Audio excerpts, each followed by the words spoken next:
주님의 전에 나온 여러분을 환영합니다. 2026년에도 주님이 주시는 은혜로, 주님이 주시는 기쁨으로 살아가는 저희들이 되기를 주님의 이름으로 축원합니다. 새해 첫 금요 기도회입니다. 힘차게 새해를 시작할 때 우리는 여러 가지 생각이 듭니다. 그래, 2026년에는 무엇인가 달라. 내가 열심히 2026년을 살아가야지. 꼭 경주를 하는 사람들처럼 2026년 땅 하고 나면 우리는 기쁜 마음으로 열심히 달려갑니다. 그런데 다 같이 그렇게 달려가는데 나랑 같이 훈련을 하고 나와 같이 있었던 어떤 사람 중에 한 명이 나보다 더 열심히, 더 빨리, 더 쏜살같이 앞으로 픽 하면서 날아간다면 우리는 어떤 생각을 하게 됩니까? 와, 나와 같이 열심히 훈련했던 사람이 저렇게 잘 달리네. 응원하나요? 그러면 참 좋겠지만 우리의 마음 한 구석에는 나보다 더 열심히 안 한 것 같은데 어떻게 저렇게 열심히 달린단 말인가? 넘어졌으면 좋겠다 라는 생각이 일어나는 사람이 많지는 않겠지만 몇 사람이 있을 것 같습니다. 우리 마음속에 있는 시기와 질투가 생기는 것이죠. 오늘의 말씀에서도 질투로 인하여 고난을 받고 있는 한 사람이 나옵니다. 뜨거운 태양이 장렬하고 동물이든 식물이든 그 열기로 모든 것이 메말라가고 있습니다. 숨을 들이키면 먼지로 가득하여지고 그 건조하고 메마른 땅 한가운데에 한 남자가 서 있습니다. 그는 이삭입니다. 그의 옷은 흙먼지로 가득합니다. 그는 우물을 파기 위하여서 삽을 들고 땅을 파기 시작합니다. 몸은 피곤해 쩔었습니다. 아리백이기도 하고 굳은 살이 터지기도 합니다. 그럼에도 불구하고 그는 멈출 수가 없습니다. 광야에서 물을 얻지 못하면 살아갈 수가 없기 때문입니다. 물이 없으면 양떼도 죽습니다. 또한 가족들도 죽지요. 그렇기에 그 우물을 파는 것을 멈출 수가 없습니다. 이것은 단순한 해도 그만 안 해도 그만 하는 노동이 아니라 생과 사의 중요한 결투입니다. 그런데 이삭은 분명 하나님께 복을 받은 사람입니다. 농사를 지어서 100배의 결실을 얻은 자이지요. 모든 것이 잘 풀리는 것처럼 보입니다. 그러나 빛이 강할수록 그림자가 짙게 들이오는 법인지 그의 성공을 블레셋 사람들이 시기하기 시작합니다. 이삭이 땀 흘려 파놓은 우물가를 블레셋 건장한 장정들이 쫓아와 메우기 시작합니다. 흙을 퍼붓기 시작합니다. 맑게 찰랑거렸던 그 우물들이 흙탕물이 되어 먹을 수 없게 되었습니다. 이것은 이삭의 숨통을 끊어놓는 것과 같습니다. 너는 우리와 함께 할 수 없어. 네가 살든 죽든 우리의 관심 밖의 일이야 하며 이야기하는 것 같습니다. 아버지 아브라함 때부터 지켜온 유산이 나의 가족을 살릴 수 있는 그 생명줄이 모두가 끊어진 것처럼 보였습니다. 블레셋의 왕 아비멜렉은 차갑게 말합니다. 내가 우리보다 강한즉 우리를 떠나라 라고 이야기합니다. 이 말은 점잖은 권유가 아닙니다. 꼴 보기 싫으니 내 눈앞에서 사라져 라고 하는 부정의 언어입니다. 혐오의 언어이지요. 그런데 26장 앞절에 보면, 앞부분을 보면 아비멜렉은 지금과 같지 않았습니다. 그 전에는 어떠했습니까?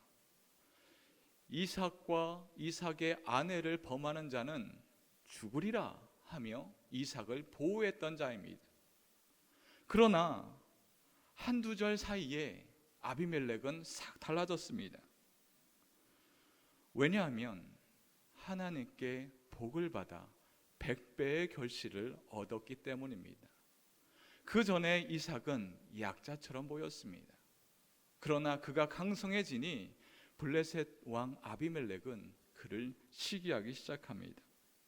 그리하여 그를 내치기 시작한 것이지요. 내가 부강하게 되었으니 이제 블레셋과 맞서 싸우리라. 이삭이 그렇게 했다면 거기에는 전쟁이 일어났을 것입니다. 그러나 이삭은 싸우지 않습니다. 대항할 힘도 있었지만 대항하지 않습니다. 이삭은 가만히 짐을 쌌습니다.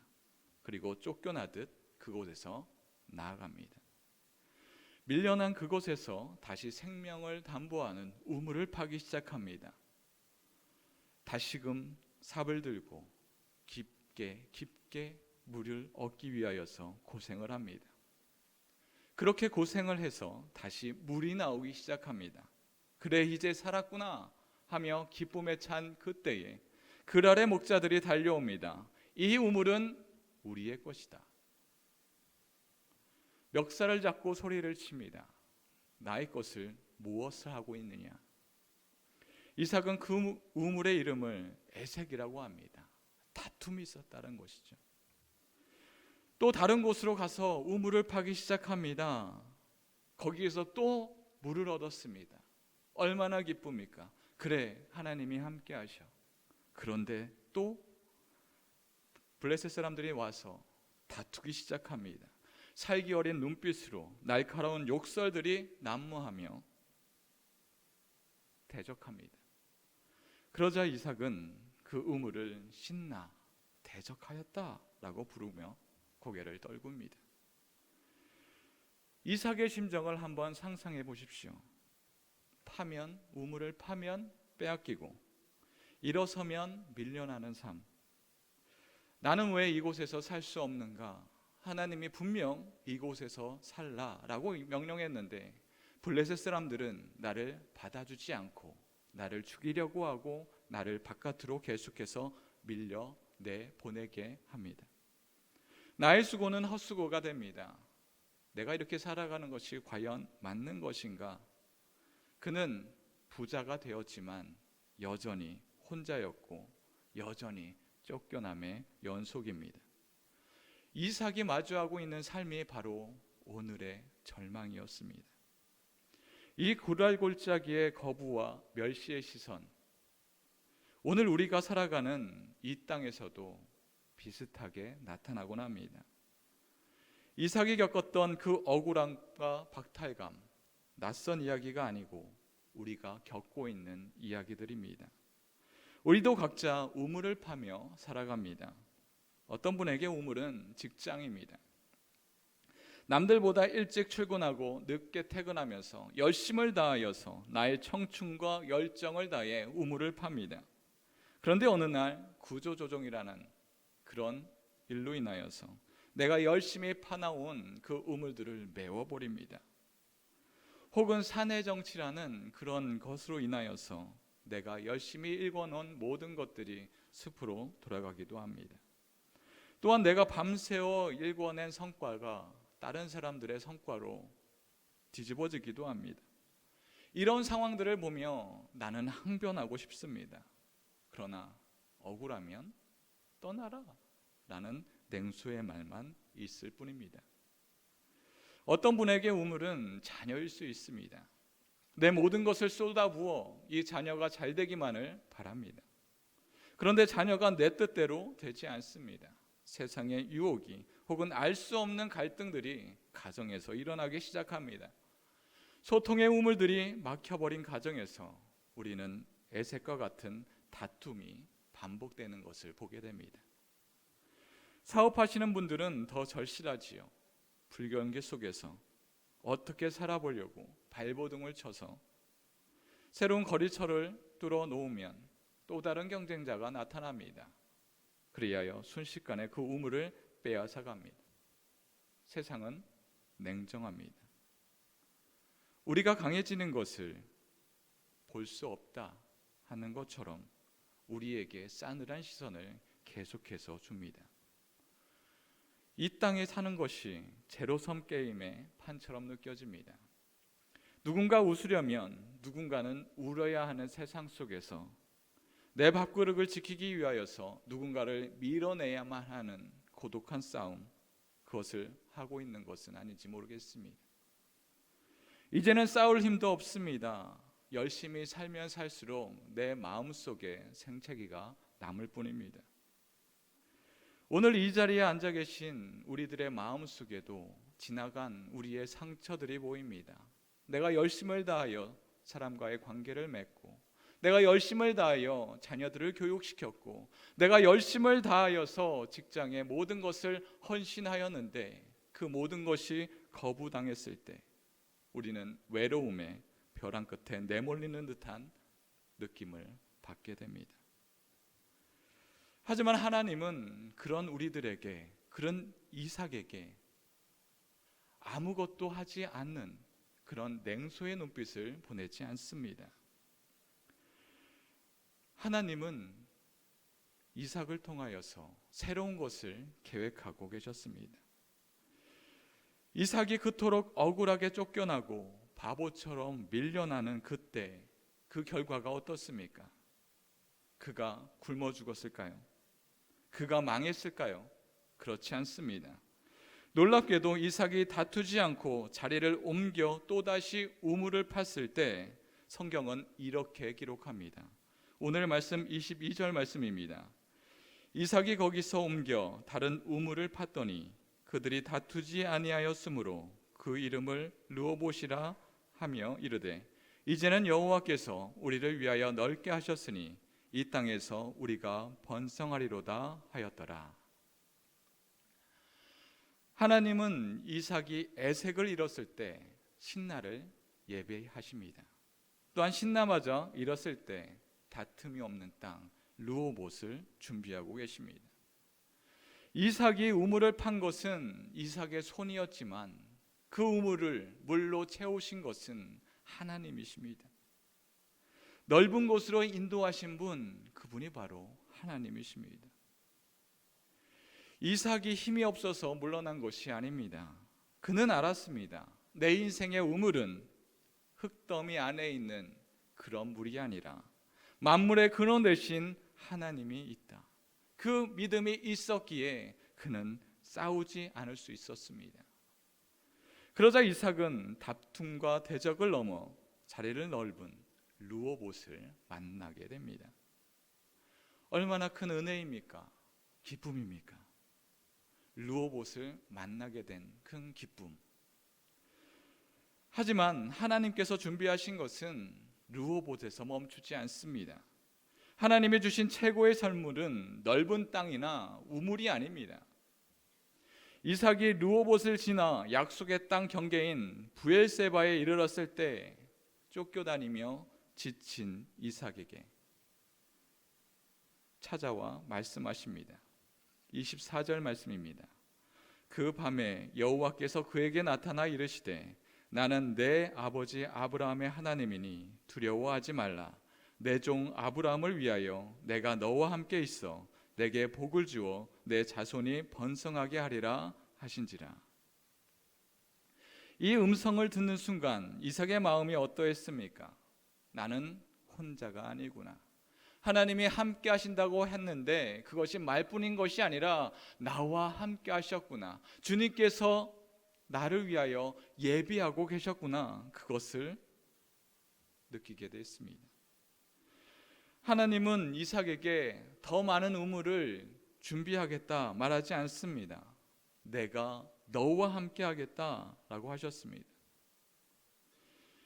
우물은 언젠가 다시 마릅니다. 그러나 하나님은 영원히 나와 함께 하십니다. 하나님이 함께 하자 이삭의 쫓겨남은 패배의 도주가 아닙니다. 하나님이 함께한 순례자의 길이 되는 것입니다. 이것이 본문이 우리에게 보여주는 놀라운 하나님의 은혜입니다. 하나님은 오늘 에색과 신나에서 떨고 있는 우리들에게도 동일하게 찾아오십니다. 어쩌면 누군가로부터 지금 이것마저 빼앗기면 안 된다 하며 핏대를 세우며 싸우고 있는 우리들에게 우리가 억울하고 또한 분노로 심장이 뛰고 있는 그런 우리들에게 하나님은 말씀하고 있습니다. 사랑하는 아들아, 사랑하는 딸아, 그 흙으로 메워진 우물 곁에서 그만 싸워라. 그들과 싸우느라 너의 영혼을 소진하지 마라. 내가 손을 펴고 있다. 내가 너와 함께한다. 우리에겐 이삭보다 더 확실한 증거가 있습니다. 바로 예수 그리스도이십니다. 예수님을 보십시오. 그분은 온 우주의 주인이셨습니다. 그러나 이 땅에 오셔서 자신의 권리를 하나도 주장하지 않으십니다. 그의 옷이 찢기고 침을 백침을 받으며 채찍에 맞을 때에도 그는 어린 양과 같이 순순히 그 길을 걷고 있습니다. 왜 그럴까요? 우리에게 영원히 마르지 않는 구원의 샘물을 허락하시기 위해서입니다. 그리하여 우리에게 영원히 넓은 땅 루오봇을 허락하십니다. 그러므로 우리는 두려워할 필요가 없습니다. 직장에서 억울한 일을 당했습니까? 사업터에서 손해를 보셨습니까? 세상이 여러분을 벼랑 끝으로 미는 것 같은 그런 고난에 빠져 있습니까? 이삭처럼 예배의 제단을 쌓으십시오. 하나님이 저들이 내 우물을 가져간다 할지라도 하나님이 나와 함께 있어 새로운 우물들을, 새로운 넓은 자리를 우리에게 허락해 주실 것입니다. 주님이 우리와 함께 하십니다 라고 고백하며 살아갈 때 우리는 더 이상 싸울 일도 대적할 일도 없어집니다. 평강의 하나님이 우리와 함께하기 때문입니다. 이삭은 모든 다툼이 끝난 후 그에게 평안이 찾아왔습니다. 그러고 나자 블레셋 왕 아비멜렉이 제 발로 이삭에게 찾아옵니다. 그리고 머리를 숙입니다. 그리고 이렇게 고백합니다. 여호와께서 너와 함께 계심을 우리가 분명히 보았노라. 우리가 싸우지 말고 이제 화평을 이루자. 우리의 결국은 바로 여기에 있습니다. 우리가 세상 사람들과 싸우고 전쟁하고 대적하는 것이 아니라 하나님이 함께 계시기 때문에 그 함께 계심을 바라보며 세상의 많은 사람들이 하나님이 함께 하시는 사람, 그와 함께 평화를 이루자, 화평을 이루자 하며 우리에게 다가올 것입니다. 우리는 무엇을 바라보며 살아가고 있습니까? 하나라도 더 얻기 위하여 싸우고 분쟁하고 빼앗고 있습니까? 아니면 나와 함께 하시는 하나님을 바라보며 이것이 하나님이 주신 구원입니다 하며 하나님이 주신 구원을 누리고 있습니까? 주님이 주시는 그 은혜를 누리며 살아가는 저희들이 되기를 주님의 이름으로 축원합니다.